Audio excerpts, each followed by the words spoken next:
On est ici à Malika, précisément à Kermassar de façon générale, sur l'ordre du ministre de la Santé et de l'Action sociale, et dans le cadre du programme national de lutte contre le paludisme, pour la remise symbolique de moustiquaires destinés aux Dara, ici dans le département de Kermassar. Vous savez que le ministère de la Santé a pour objectif d'atteindre l'élimination du paludisme à l'horizon 2030 et nous avons encore beaucoup de défis. Dans ce sens, il nous faut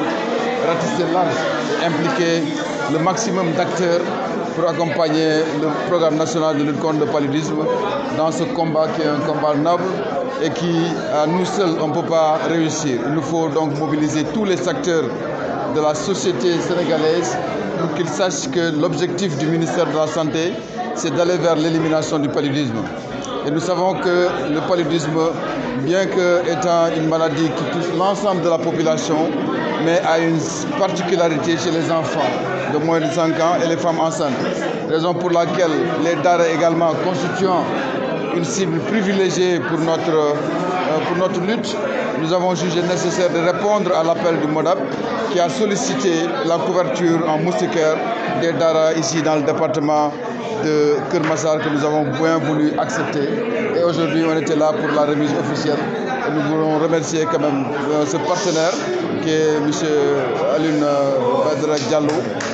qui a vraiment sollicité et qui a organisé aujourd'hui cette cérémonie.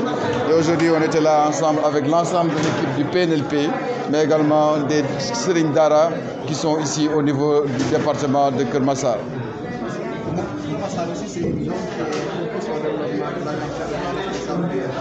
Mais effectivement, quand vous connaissez un peu le paludisme, qui est lié essentiellement à la forte pluviométrie, mais également à la stagnation des eaux pluviales,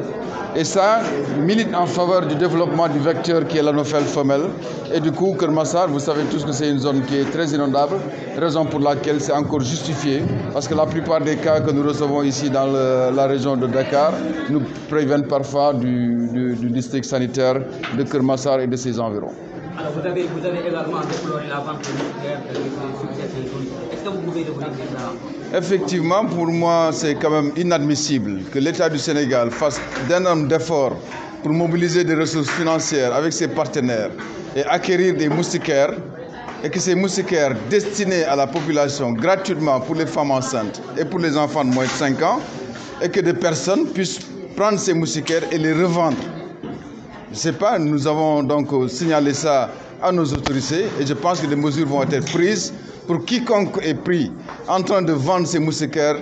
sera vraiment sanctionné comme il se doit. Parce que pour moi, c'est inadmissible que ces moustiquaires soient vendus parce que les populations en ont besoin et doivent être accédées facilement à cet intrant qui est les moustiquaires imprégnés grâce à nos partenaires que je remercie au passage, savoir l'USAID, la Banque islamique de développement, le Fonds mondial et l'État du Sénégal lui-même qui achète ces moustiquaires pour le mettre gracieusement à la disposition de nos populations. Donc c'est inadmissible. Et là, je réitère encore mon appel pour quiconque voit quelqu'un en train de vendre ces moustiquaires, de nous le signaler et que la police et bien les autorités sécuritaires feront le nécessaire. Tey ci ndigalu ministre de la Santé Ibrahima Sy ñu ñëwoon fii ci Kër Massar en rapport avec kuréel gi ñuy wax MODAP ñi nga xam ne dañuy saytu daara yi nga xam ne ñoo nekk fii sollicité woon ñu pour accompagner ñu ci li nga xam ne mooy xeex sibiru. ba mu ko defee ñun ñu nangu ko parce que tey jii sibiru dafa nekk feebar boo xam ne mi ngi continuer di law ci askan bi di continuer di faat ay doomi aadama donc bu ñu amee opportunité boobu ay nit ñëw wane seen volonté ne dañoo bëgg a jàppale ci xeex sibiru bi ñun mënuñu lu rafetlu ko ànd ci ak ñoom tey nag ñu ñëwoon fii leen jox ay moustiquaires imprégnés yoo xam ne dañ koy jël pour jox ko daara yi pour ndongo daara yi ak ñi nga xam ne ñoo leen di jàngal mën a nekk ci ay conditions yu meilleures parce que yooyu fu ndox bari ñëpp xam nañ ne Kër Massar dafa bari taataa ndox donc fu ndox bari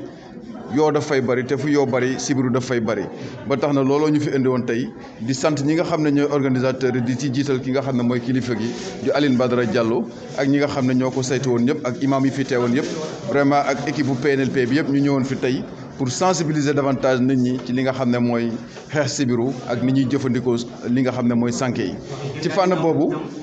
sànke yi di attirer attention ne kenn waru koo jaay fudul ci poste de santé yi ak centre de santé yi am na ñuy jaay pharmacie mais yooyu bokkul ak yi nga xam ne PNLP ñoo koy joxe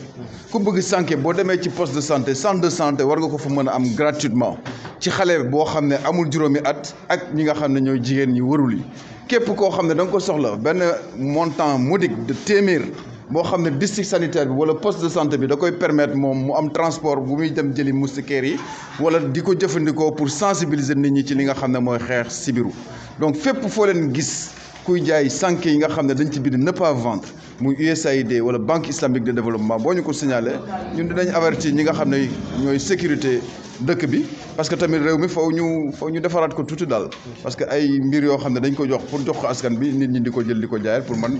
loolu tegul fenn daal. Patriote nekk ci département de Kër Massar ñu ngi leen di nuyu bu baax macha allah. tey jii est-ce que mën nañoo xam lan moo waral ngeen daal di tàllal loxo ñi nga xam ne ñoo nekk PNLP ngir ñu daal di jàpp ci li nga xam ne moo nekk wàllu daara yi ak seen sëriñ daara. waaw macha allah comme ni ko le coordinateur Doudou Sène waxee rek dañoo gis ni sibiru dafa bari ci gox bi ñu nekk nii muy gox département bi nga xam ne moom lañ nekk département Kër Massar ndaxte gis nañ ni mbëbës bi daf fee nekk. te yooyu daanaka fi salte bi nekk ak mbalit bi daanaka fa la ñuy cop di jur di juddu loolu nag ñun ñu gis ci taxawaay yi nga xam ne doomu daara yi ak ndongo daara yi loru yi nga xam ne ñu ngi ciy loru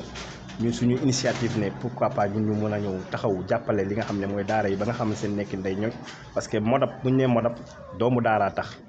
te daara nag dañoo ne alquran képp koo xam ne aar nga ko borom subhanahu wa taala moom ngay liggéeyal loolu nag moo waral tey di suñu taxawaay bi nga xam ne am nañ ko ci daara yi fegal li nga xam ne mooy ndongo daara yi fi ñuy jàng alquran seen nekkin foofu noonu mu ñoŋ ba nga xamante ni si dinañ mën a jàngin koo xam ne njàngin gu ñoŋ la ba nga xamante ni si dinañ mën a nekk ñoo xamante ni si ay xaafis la ñuy doon wala ay xaafisaat. sànq coordinateur mu ngi koy wax def ngeen ko ci daara yi mu ngi leen di xaar itam ngeen def ci wàllum njàngale ndax itam loolu fas ngeen ci sóobu ngir nekkinu xam-xam gën a mucc ay ci biir département bu Kër Massar. waaw incha allah loolu moom suñu programme la bokk ndaxte wax nañ ni fi mu toll nii yemuñu ci li nga xamante ni si moom mooy comme ni nga ko waxee nii ci wàllu wér-gu-yaram dañoo jàpp ni wér-gu-yaram moo war a jiitu rek li nga xamante ni si mooy lépp li ngay def moo tax ñu tàmbale ci waaye suñu programme yaatu na que loolu noonu ndax sànq ni junju nga ni kat kon ci li nga wax ni si njàng ak njàngale bi ci wàllu corps de métier yëpp sax ba ci sax li nga xamante ni si mooy métier dañ koy fas yéene di ko jéem a jàppale si suñu ndongo yi ba nga xamante ni si bu ñuy génne du doon ci xam-xamu alxuraan kese lay nekk mais dina doon xam-xam boo xamante ni métier boo bëgg rek da nga ko mën a concentré wu foofu mën ko jàng nga xam ne boo génnee di nga accompagne la nga am diplôme sa diplôme mën a dem di jàng di liggéey fu la neex daal incha allah. waaw di gërëm leen di leen sant yéen presse bi ci taxawaay bi nga xam ne def ngeen ko fi yéen ñëpp di leen gërëm di leen sant ndax lii ngeen def ni jaamu yàlla la te ñu ngi leen di bàyyi borom subhanahu wa taala mu fay leen yiw wasalaamaaleykum wa rahmatullah.